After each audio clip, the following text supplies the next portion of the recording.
I started YouTube and I failed. That's the summary of what happened. Yeah, you heard me correctly. I didn't stutter. Every other person can see that you failed.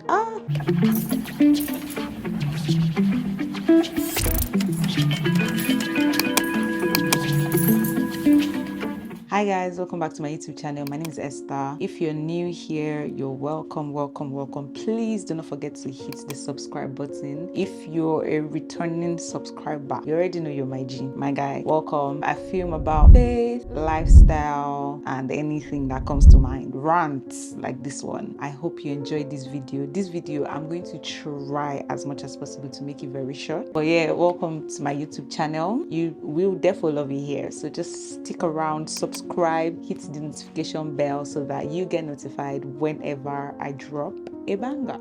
Okay, so yes, basically, I know that was a very dramatic intro. I started YouTube and I failed, but that's literally how I felt about what happened, or that's like what happened safe, if you ask me. But yeah, I'm going to walk you through my journey. So I've always had a fear of failure, but it wasn't loud, if that makes sense. So basically, I would get into a relationship. I would have exams to write. I would have interviews to attend, but I won't tell anyone about it. Not because I feel like they have bad mind, but I had a very, very deep-rooted fear of failure that would restrict me from telling people what I was up to, majorly because I cannot come and be answering, oh, so how was the interview?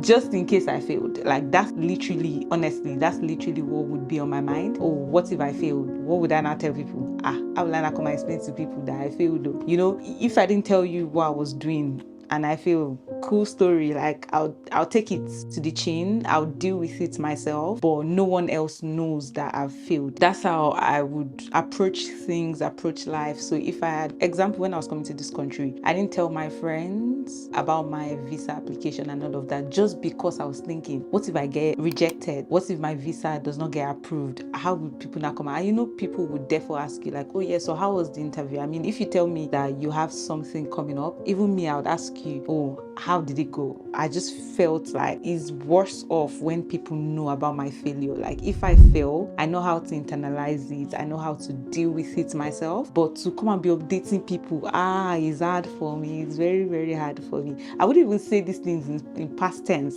I won't say it was hard for me, because to be very, very honest, it's still something that I'm like, you don't need to know about my failure. Like, you don't need to know that I failed. If you didn't know that I failed at something, then it's fine. I'll laugh with you, go back to my room and cry my eyes out. One of the first few times that I had to like deal with people knowing about my failure was when I was writing ICANN. Like I say to every single person, ICANN will test you. ICANN is gonna test you. If you don't know what ICANN is, so it's the Institute of Chartered Accountants of Nigeria. If you didn't know, yeah, I'm a chartered accountant. Yeah. But Institute of Chartered Accountants of Nigeria, and then you have to write exams, multiple exams, and the exams are tough. But yeah, so like when you attend classes and all, obviously everybody in the class know that you are writing the exam. So if you mistakenly fail, people would know that you failed, because obviously all of you are in the same class. But it's the embarrassment that comes with, like, the failure itself will not pain me. It will pain me, but the embarrassment that comes from people knowing that I've failed is what was worse for me. So I just developed a habit of not telling people anything. Like, I won't tell you my next move, I won't tell you that I have an interview. And it really, really honestly shouldn't be like that. But that's like where my fear of failure stemmed up from. So I'm not really, I'm scared of failing, but it doesn't affect me as much as when people know that I have failed. Like, when people know that I failed, it pains me 20 billion times more than when I am the only one that knows about this failure. Like, I take my loss and I swallow it and I go to my room in my quiet place, tell my God about it, and that's about it. Like, that's it. You don't need to know. But YouTube felt different, and why this one affected me more was because he was out there. There is no way I could have hidden the fact that I wasn't doing, or that I'm not doing amazing, or how I felt as at then. And then in my head, I just felt like every single person that saw me would look at me and be like, oh, is that not the girl that has a YouTube channel? She only has 100 subscribers. she's not even doing amazingly. Like, that's how it was in my head, and that's what I was struggling with. Like, I was like, oh my gosh, I have failed for the whole world to see. Everybody sees me as a failure. Everybody's looking at me and being like, oh my gosh, she failed. Like, ordinary YouTube channel, you cannot even make it grow. And the reason I felt this way was because when I uploaded my first YouTube video, I think it was in May last year, that video did really well. Is subjective, yeah. Really well to you might be 80,000 videos. I'll be 80,000 views, and I love it for you. But really well for me was, oh my gosh, my first video, it was like 200 and something views the first night. I had plenty subscribers. I passed 50 subscribers that same first night. So that gave me like plenty vim. I was like, oh my gosh, is this what YouTube is? Yeah, I can do this. Laughs in algorithm. But yeah, I thought, oh my gosh, so this is what it is. So I had like, oh my goodness, I had vision board.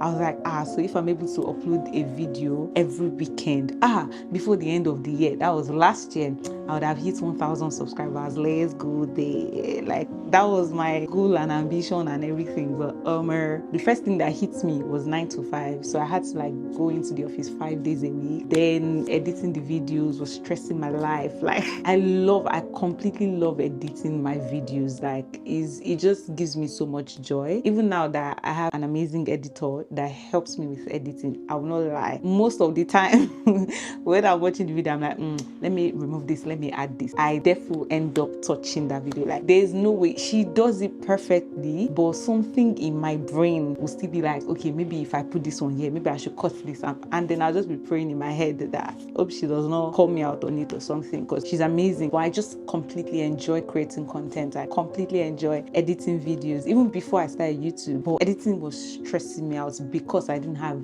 enough time to edit, because I had to be in the office. My Saturdays and Sundays are like, that's those. Before you blink like this, it's already Monday. So everything was beginning to like stress me out. So my 1 day a week video, lol, it went straight into the bin, into the gutters. So that was like very frustrating for me. But yes, those were like the two main things that just led to like the decline in my channel. Obviously, I now went off for a while, came back, my consistency was in the bin, and this was where it began. End of May 2024, when it was a year since I started YouTube, I literally sat myself down and I was like, wow, I have failed.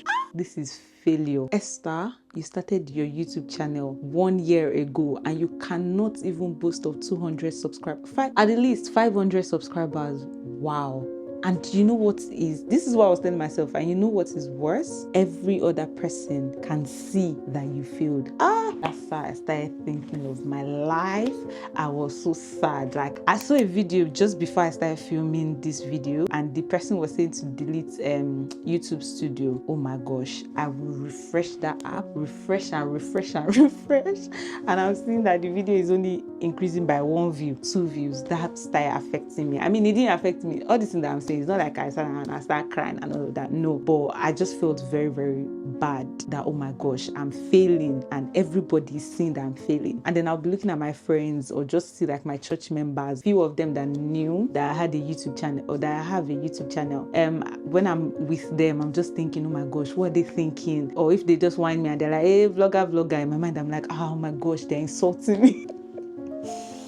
I'm like, they're shading me. They don't mean it because I'm not doing well. My channel is literally dying and they can see that it's dying. That's how I felt. And yeah, so when I knew that there was a problem was when I went to Nigeria. By the way, Nigerian vlogs are coming very, very soon. You people just do like this, eh? I'll talk about that now. So before I went to Nine, I got my camera. I was like, yes, vlog, we're gonna vlog. Like, let us vlog. Sorry, I have this very weird habit of adding R to every single thing that I say, and it's getting bad now. But yeah, so when I knew that things had gotten like really bad was when I was going to Nigeria. So I had plans. I made plans. I was like, I'm going to do daily vlogs. I mean, film that day, edit that day, and upload that day. But what happened? Nothing. Like, I would vlog, but then when it came to editing, I was so exhausted. Like, my days in Nigeria were back to back. And I told my friend about it, my friend who is also a YouTuber, shout out to Nena Obasi. I spoke to her and I was like, Dad, this is what I plan to do. And she was like, are you sure you'll be able to do it? I was like, forget about it. Because Sophie, I don't know if you know Sophie, so the Oddity on YouTube, she did a 100 days challenge on YouTube. So she posted every single day for 100 days. I was like, if somebody can do 100 days, me, I'm going to Niger for 2 weeks. I should be able to have 14 days. It's being compared to 100 days. But that didn't happen. So my life in Nigeria was back to back to back to back to back. And me, I don't just like editing for the sake of editing. Like, I like things to be crisp. I like things to be nice. I like that when you're watching it, you're enjoying what you're watching, if that makes sense. So when I go back to the UK from Nigeria, I was sad. Like, that's when I knew that there was a problem. I came back and I just did not have vim to do anything. I was experiencing burnout. I was just sad about things. I was just thinking that, oh my gosh, I set a goal to vlog and upload every day for 14 days and I didn't do it. Meanwhile, when I was in Nigeria, I did not reason all these things though, because life was amazing. I did not think of these things at all. Like, it not crossed my mind. Maybe some nights I'll just be like, oh my gosh, Esther, you should be editing about YOLO, moving on. But when I came to the UK, when I came back to face my real life, I was just like, oh my gosh, how could I have failed at doing that? But what I was now doing was I was wallowing in the sadness. I wasn't doing anything about it. I think one day I was just at work and then I just thought about it and I was like, hold on. All these things that I'm thinking about, I'm feeling bad about it. I've not uploaded in a while. I want to be consistent, but I'm not consistent. Feel sad, angry. I was doing nothing about it. And then I had a conversation with my friend Nina. I had a conversation with AY also, and I was just like, oh my gosh, this is how I feel, but I just feel like I'm not doing anything about it. And they were like, yeah, obviously you're not doing anything about it. What do you think you can do about it? And Nina actually asked me a very, very, very key question. She was like, what do you think is like one of the causes of you not being consistent? And I was like, I can't lie, is editing, because I had backlogs. I enjoy filming, but editing is like where the problem lies. I was like, yeah, I think now I need to get an editor, like be serious about it. So I messaged my editor and I was like, oh, what's going on, sis, blah blah blah, this is what I'm thinking. And she was like, yeah, okay, so this is what we can do, yada yada yada. If you are out there, you're dealing with, it might not be YouTube, it might not even be something that people know about. Maybe you're trying to get like a different job, or you just feel like, oh my gosh, you're just failing in life, failing. My sister, my brother, you might not even be failing. Like, what you're thinking you're failing at is probably not, like, people are not even reasoning it. Do you get what I mean? And God has not brought you this far to only bring you this far. One of my favorite songs now is Oshindara by Gwendoline. I don't know if I pronounced that name well, but I just love the song so much because it just says that God is still working in my life. He has not stopped. Do you get what I mean? I just thought about it that, oh my gosh, I actually feared failure when people see the failure. Maybe this just crossed my mind. Maybe this was even a way of God helping me eradicate it, because now that I've dealt with people seeing, if you see the numbers, if it's not meeting the expectation you have for me, all the best. Do you get what I mean? So I'm just hoping that I know that there are some people that are also like in my shoes, creators. Don't worry. I watched a video one time. The person was like, every YouTube channel has a number, and that was just like, it was so real, because he was like, his first video that did so well had 100 and that was his 160th video. That's so if you never do up to 160 because you quit now, you would never know what video is going to do well. Do you get what I mean? So it was like, some people it's their 5th video, some people it's their 29th video. But yeah, don't feel like you are failing. Give yourself grace. And one thing that I'm also going to say is change your perspective. Instead of looking at the things that you're not currently accomplishing, look at the things that you've accomplished so far and be grateful about it. Like, be grateful about it. And this trip to Nigeria was what actually showed me, because I had a whole itinerary of things that I wanted to do compulsorily when I got to Niger. Only thing that I did not do, or 2 things that I didn't do, was get a crown for my tooth and daily vlogs, uploading the vlogs. I filmed them, but I didn't edit and upload them, and I just felt like I failed. Like, I was literally telling my friend that, oh my gosh, my trip to Nigeria, why did I even go? I did not accomplish my goal, blah blah blah. But one day when I looked at my itinerary and I was just saying, okay, yeah, I did this, I did that, only these 2, and instead of focusing on the things that I did, I was there focusing on the things that I did not do. And I feel like that's what most of us do. Instead of looking at the things that we've done so far, like how far we've come, we're there thinking about like the things that we would love to do. I mean, it's nice to think of the things that you would love to do, but give yourself grace. And another thing that I was doing, which I didn't even know, was that I was there comparing my channel to people that have been in the game 20 years before. Fair enough, because sometimes you see some people that it's their first video and before you know it, it's 100 and something billion views.